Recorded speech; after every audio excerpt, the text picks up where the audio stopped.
오늘도 잘 나오셨습니다. 기도하고 함께 말씀 보도록 하겠습니다. 하나님 주님 감사드립니다. 오늘도 우리들을 기도하는 자리에 말씀이 있는 곳에 우리들의 발걸음을 인도하여 주시고 우리들의 마음을 인도하여 주심을 참으로 감사드립니다. 아버지 하나님, 우리들의 연약함을 주님께서 누구보다 잘 아시는 줄 압니다.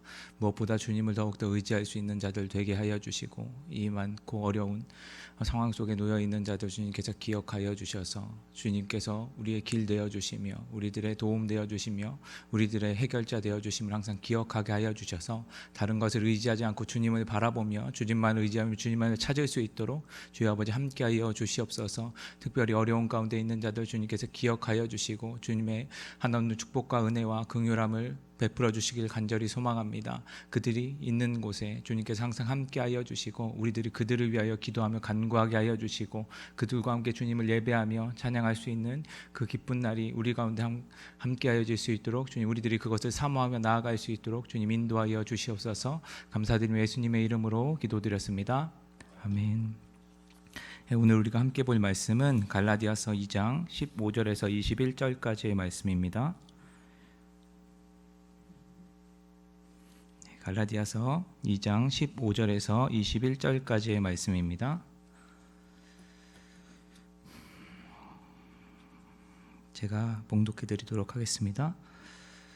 우리는 본래 유대인이요 이방 죄인이 아니로되 사람이 의롭게 되는 것은 율법의 행위로 말미암음이 아니요 오직 예수 그리스도를 믿음으로 말미암는 줄 알므로 우리도 그리스도 예수를 믿나니 이는 우리가 율법의 행위로서가 아니고 그리스도의 믿음으로써 의롭다함을 얻으려 함이라. 율법의 행위로서는 의롭다함을 얻을 육체가 없느니라. 만일 우리가 그리스도 안에서 의롭게 되려 하다가 죄인으로 드러나면 그리스도께서 죄를 짓게 하는 자냐? 결코 그럴 수 없느니라. 만일 내가 헐었던 것을 다시 세우면 내가 나를 범법한 자로 만드는 것이라. 내가 율법으로 말미암아 율법에 대하여 죽었나니 이는 하나님이 하나님에 대하여 살려 함이라. 내가 그리스도와 함께 십자가에 못 박혔나니 그런즉 이제는 내가 사는 것이 아니요 오직 내 안에 그리스도께서 사시는 것이라. 이제 내가 육체 가운데 사는 것은 나를 사랑하사 나를 위하여 자기 자신을 버리신 하나님의 아들을 믿는 믿음 안에서 사는 것이라. 내가 하나님의 은혜를 패하지 아니하노니 만일 의롭게 되는 것이 율법으로 말미암으면 그리스도께서 헛되이 죽으셨느니라. 아멘. 네, 우리는 태생적으로 가지고 태어나는 것들이 있습니다. 피부색도 그렇고요, 국적도 그렇습니다. 이런 것들은 특별한 경우가 아닌 이유에는 바꾸기 힘듭니다. 이것에 따라서 우리들은 혜택을 누리기도 하고 피해를 보기도 합니다. 예전에 금수저, 흑수저 같은 이야기가 있었죠. 이것을 수저 계급론이라고 하더라고요. 이것들은 부모님께서 가지고 있는 능력, 그것에 따라서 우리들의 삶의 출발선이 다르게 설정된다라고 하는 이야기입니다. 우리들 또한 그것을 많이 듣고 그것에 어느 정도 동의를 하고 살아가고 있습니다. 이런 것들이 세상 속에서 디딤돌이 되기도 하고 우리들에게 걸림돌이 되기도 하죠. 그것은 각자의 기준에 따라서 이것을 어떻게 받아들이냐에 대한 차이가 될 것입니다. 오늘 말씀도 이렇게 태생적인 부분을 바울이 좀 언급하고 있고요. 거기에 따른 바울의 시각과 하나님의 시각, 이것을 우리에게 본문을 말씀해 주고 있습니다. 먼저 오늘 말씀을 보기 전에 우리들이 조금 이제 이전과 좀 다른 점이 있어서 함께 보았으면 좋겠는데요. 먼저 말씀이 전해지는 대상, 듣는 대상이 누군가냐는 것입니다. 지금까지 계속 쭉 보았을 때는 갈라디아인들에게 교인들에게 편지를 할 때 대부분이 이방인에 대해서 말씀을 전하고 있던 것들 우리들이 볼 수가 있었습니다. 그런데 오늘 말씀을 보면 이것이 유대인들을 향한 말씀 같아 보이는 것을 우리들은 볼 수가 있습니다. 아무래도 갈라디아인들이 이방인들이 많이 있긴 하지만 핍박으로 인하여서 여러 곳을 흩어진 유대 그리스도인들이 이곳에도 존재했었고 이 말씀, 이 편지를 같이 읽었을 것으로 판단되어집니다. 그래서 바울은 그들에게도 동일하게 말씀을 전하고 있는 것이죠. 그래서 이 말씀을 듣는 유대 그리스도인들이 이 이야기를 듣고 이 편지의 내용을 듣고 자신들이 행하고 있는 것, 자신들이 생각하는 것들을 하나님의 말씀 안에서, 복음의 진리 안에서 바르게 세워가기를 원하는 바울의 마음을 우리들은 볼 수가 있습니다. 그래서 이런 독자가 이제 유대인으로 바뀌어 있다는 걸 우리들이 좀 생각해 보면서 오늘 말씀을 함께 볼 텐데요. 지난주까지 갈라디아서를 우리들 함께 보았습니다. 바울이 갈라디아 교인들이 겪고 있는 혼란, 그것들을 해결해 주기 위해서 그들이 흔들리고 있는 것들, 율법주의가 대표적인데 율법주의를 버리고 자신이 전한 진짜 복음, 그 예수 그리스도의 믿음으로 말미암아 구원에 이르는 것, 그것이 이들에게 바로 전달되기 위해서 자신이 사도됨, 그리고 그 교회가 동일하게 예루살렘 교회가 그 의견에 동의하고 있다라는 것, 그것들을 이야기했었습니다. 그래서 자신이 이 진리의 복음에 근거해서 베드로도 정죄하였던 것, 책망하였던 것들을 우리들은 보았습니다. 그 이 말씀에 이어서 오늘 말씀이 등장합니다. 오늘 말씀은 등장부터 좀 예사롭지가 않은데요. 15절 말씀을 보면 바울이 이 이방인과 유대인을 분리하는 것, 나누는 것을 보게 됩니다. 이것은 태생적인 정체성이죠. 이거 바꿀 수 없는 것입니다. 바울은 지난주까지 계속해서 이방인들과 유대인들, 구원의 부분에 있어서 서로 하나 되어지는 것, 이 벽을 허무는 데에 굉장한 초점을 맞추고 노력을 했었습니다. 그런데 갑자기 큰 벽을 하나 세우고 있는 것이죠. 그리고 여기에서 보면 유대인을 자신과 함께 묶어서 우리라는 표현을 쓰고 있고, 이방인은 그냥 이방인이라고 이야기하지 않고 이방 죄인이라고 이야기하고 있습니다. 이것은 그냥 다른 의미가 아니라 그냥 객관적인 사실입니다. 구약시대를 보면 이방인들을 향한 유대인들의 시각이 바로 죄인과 같았습니다. 왜냐하면 하나님께서 이방인들과의 결혼을 금지시키셨고 그들의 이방신을 가지고 오는 것들을 매우 싫어하셨습니다. 그렇기 때문에 유대인의 입장에서 본다면 이방인들은 그냥 죄인으로 동일한 문맥상에서 놓고 볼 수가 있는 것입니다. 반대로 유대인의 경우는, 그들이 생각하는 유대인의 경우는 하나님께서 선택을 하신 백성, 언약의 백성이죠. 아브라함 때부터 시작해서 다윗에 이르기까지 하나님께서 그 언약을 세워주시고 그 언약을 이룰 백성으로 유대인을 불러주셨습니다. 그래서 그들은 이 언약 백성, 이스라엘 백성이라는 자부심을 가지고 있었죠. 어떻게 보면 영적인 특혜를 가지고 있는 금수저와 같은 자들입니다. 이거는 변하지 않는 사실입니다. 그래서 이러한 사실을 바탕으로 바울은 이 이야기를 하고 쭉 다음 이야기를 이어져 가고 있는 것을 볼 수가 있습니다. 갑자기 바울이 이러한 태도를 보이는 이유를 그 16절부터 함께 보면서 이야기를 할 수가 있는데요. 16절 말씀을 보면 바울은 의로움에 대해서 언급을 하기 시작합니다. 바울이 말하는 의로움은 구원의 필수적인 요소입니다. 구원은 우리가 죄에 대해서 죽고 의에 대해서 다시 사는 것을 이야기하죠. 의인이라 하면 새로운 신분을 가진 구원을 받은 존재입니다.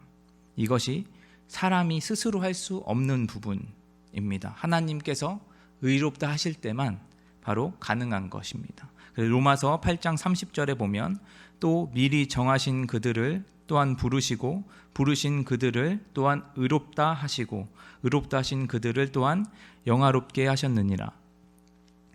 하나님의 나라를 소유한 자들이 구원을 받은 자들입니다. 그들은 하나님께서 선택하신 백성들에게만 이것이 허락되어집니다. 하나님께서 선택하신 자들은 의롭다 칭함을 받게 되고요. 이 의롭다고 칭함을 받게 된 자들만이 구원을 얻는다는 이야기입니다. 그래서 의롭다는 그것은 하나님께만 속해져 있는, 사람에겐 속하지 않은 것이죠. 그래서 바울은 이 의롭다는 것을 그리스도를 믿는 믿음으로 같이 동일선상에 보고 있습니다. 에베소서 말씀처럼 믿음에 의하여서 구원을 받는다라는 것을 의로움으로 구원을 받는다는 것과 동일하게 우리들이 보면 되어집니다. 이 말씀처럼 바울은 지금 앞에서 언급했던 것과는 다르게 태생적인 다른 출발점에 있다는 것을 배제하고 로마서 3장 10절 말씀처럼 의인은 없나니 하나도 없다라는 말씀을 기초로 해서 이 말씀을 보면서 태생적인 부분이 아니라 육체적인 차이가 아니라 구원에 있어서는 모두 다 동일 선상에 있음을 여기서 이야기하고 있는 것입니다. 그러면서 이것을 통해서 17절과 18절, 19절을 쭉 이야기하고 있는데요. 먼저 바울은 지금까지 16절까지는 자신이 유대인으로서 그리고 같은 출발선상에 있다는 것을 언급하고 율법에 대한 시각이 지금 유대인들과 자신이 다르다는 것을 언급하기 시작합니다. 그래서 17절 말씀을 통해서 그는 이야기하고 있습니다. 이 말씀을 보면 이제 이 유대인들이 주장하고 있는 것들을 먼저 우리들이 좀 생각해 볼 수가 있는데요. 유대인들은 지금 바울에게 이렇게 이야기하고 있는 것과 마찬가지입니다. 율법을 지키지 않으면 죄인이 될 텐데 그럼 율법을 지키지 않고 죄인이 되는 게 맞는가라는 질문을 하고 있는 것입니다. 그것에 대해서 바울이 지금 이렇게 대답을 하고 있는 것이죠. 그들은 율법의 기능에 대해서 오해를 하고 있습니다. 율법은 구원에 이르는 죄가 없이 하는 것으로 그들은 바라보고 있는 것이죠. 그런데 바울은 그렇게 바라보고 있지 않습니다. 율법은 바로 죄를 깨닫게 하는 반면 교사이고요. 그리고 율법을 지키다 보면 지키지 못하는 것들이 반드시 발생할 수밖에 없습니다. 그러면 구원을 받아서 의인으로 칭함을 받은 자들이 죄인이라는 것인가? 라는 것으로 바울은 반문을 하고 있는 것입니다. 결코 그럴 수 없다라고 여기서 이야기를 하고 있는 것이죠. 그래서 18절과 19절 말씀을 쭉 이야기해 가고 있습니다. 그래서 자신이 겪었던 일들, 18절 말씀은 자신의 경험을 비추어서 하고 있는 것입니다. 자신이 헐었던 것. 바울은 우리가 알다시피 율법에 굉장한 열심을 내던 사람입니다. 그 사람이 예수님을 만나게 돼서 자신이 율법으로 행하였던 그 모든 것들을 내려놓고 헐어버리고 다시 예수님을 믿는 그 믿음으로 다시 하나씩 쌓아가기 시작했던 것이죠. 근데 이것을 무너뜨리게 하냐라는 것입니다. 율법을 따름으로 인해서 자신이 이걸 무너뜨릴 수밖에 없느냐라는 것입니다. 예전에 있던 것들을 다 부인했는데 다시 이것을 쌓는 건 범법자와 같은 이야기라고 하는 것이죠. 그래서 19절에선 더 이상 자신이 율법의 영향을 받지 않는다는 것, 율법에 대해서 죽었고 다시 하나님에 대해서만 반응한다라고 살아있다라고 이야기하는 것입니다. 그래서 율법이 아무리 자신을 찌른다 하여도, 죽은 사람 아무리 꼬집고 찌른다고 하여도 반응이 없는 것처럼 율법은 자신에게 어떠한 것도 반응을 주지 않는다라는 것입니다. 자신을 반응하게 하는 것, 그것은 믿음의 구원이 이른다는 관점으로 이방인을 바라보는 것, 그것만이 이제 자신을 움직인다고 이야기하고 있는 것입니다. 그래서 그가 이 모든 내용을 말하고 그 다음에 20절 말씀에 자신의 신앙 고백과 같은 이야기를 하게 되는 것입니다. 20절 말씀 우리가 참 많이 알고 외우시는 분들도 있고 좋아하는 내용입니다. 저도 많이 좋아하는 본문 구절인데요. 제가 한번 다시 읽어드리겠습니다. 내가 그리스도와 함께 십자가에 못 박혔나니 그런즉 이제는 내가 사는 것이 아니요 오직 내 안에 그리스도께서 사시는 것이라. 이제 내가 육체 가운데 사는 것은 나를 사랑하사 나를 위하여 자기 자신을 버리신 하나님의 아들을 믿는 믿음 안에 사는 것이라. 그리스도께서 십자가에 못 박힌 이유가 무엇인지 바울은 이야기하고 있습니다. 예수님께서 십자가에 못 박히신 이유는 하나님의 뜻 때문이죠. 예수님은 이것을 위해서, 십자가에 못 박히시기 위해서 이 땅 가운데 오셨습니다. 우리 죄를 대신 담당하기 위해서죠. 우리를 대신해서 십자가에 돌아가시는 것이 바로 하나님의 뜻이셨습니다.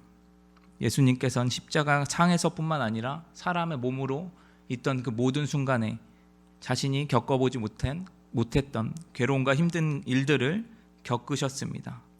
그러나 하나님의 뜻을 이루기 위해서 이 땅 가운데 오셨고 그분의 하나님의 목적을 이루기 위해서 끝까지 하나님께 순종하였습니다. 예수님께서 예수 그리스도와 함께 십자가에 못 박혔다라는 것, 이런 것은 이런 의미입니다. 이것은 쉽게 고백할 수 있는 이야기가 아닙니다. 하나님께 100%의 순종을 한다라는 의미인 것이죠.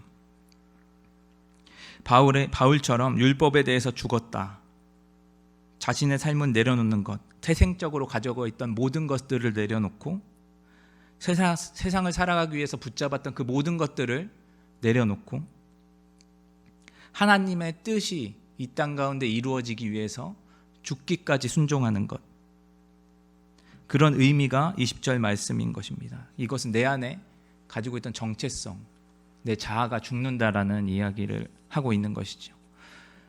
여러분, 우리들은 어떻습니까? 우리들은 어떤 사람들이죠?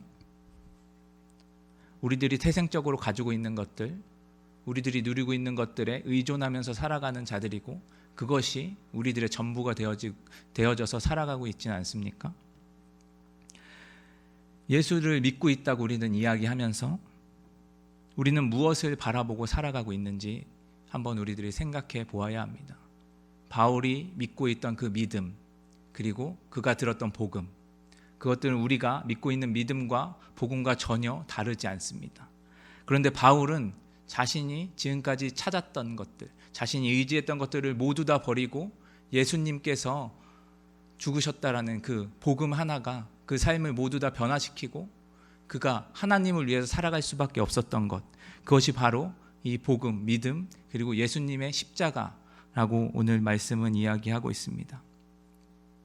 우리 안에 있는 자아, 우리가 가지고 있는 모든 것들, 그것이 십자가 앞에 모두 다 내려지고 예수님이 우리 안에 살아계신 것, 그것이 우리 가운데 있어야 할 줄 믿습니다. 그래서 지금까지 우리에게 주어지고 누려졌던 것들, 그것이 은혜의 전부가 아니라 우리 안에 성령님께서 살아계셔서 말씀을 끝까지 순종하는, 그리고 그것을 주변에 베푸는, 그리고 그것을 통해서 우리의 구원, 우리 안에 있는 성령님을 말미암아 의롭게 살아가는 것, 그것이 우리에게 필요한 것입니다. 그래서 21절 말씀을 보면 우리에게 주셨던 그 은혜, 하나님의 은혜, 이것이 패하여지는 것, 그것은 우리에게 주어져 있던 것들을 붙잡고 살아갈 때 우리들은 하나님이 우리에게 주신 은혜를 패하는 것과 마찬가지입니다. 그것은 어떤 것이냐면 그리스도께서 헛되이 죽은 것과 마찬가지입니다. 우리들 예수 그리스도가 헛되이 죽은 것처럼 살아가고 있지는 않습니까? 우리가 정말 우리의 삶이 예수님으로 말미암아 살아가고 있고, 그 구원이 믿음으로 말미암아 우리에게 주어진 구원이 우리에게 정말 있다면 우리들은 그 은혜를 패하는 것이 아니라, 예수님이 헛되이 죽은 것이 아니라 그 은혜를 붙잡고 살아가고 우리들이 그것을 전하며 살아가는 우리 모두가 되기를 진심으로 소망합니다. 오늘 말씀을 생각하면서 좀 기도했으면 좋겠습니다. 우리에게 주어진 것들을 너무 붙잡지 않았으면 좋겠습니다. 주님께서는 그것을 은혜로 주셨지만 그것이 우리에게 전부가 되는 것이 아니라 그것을 통해서 우리 주님 내어주시는 그 주님만 높여드리며 그 은혜를 감사하며 살아가는 우리들이 되게 해달라고 기도해 주시고, 각자 가지고 나오신 기도의 제목을 가지고 함께 기도하며 나아가도록 하겠습니다.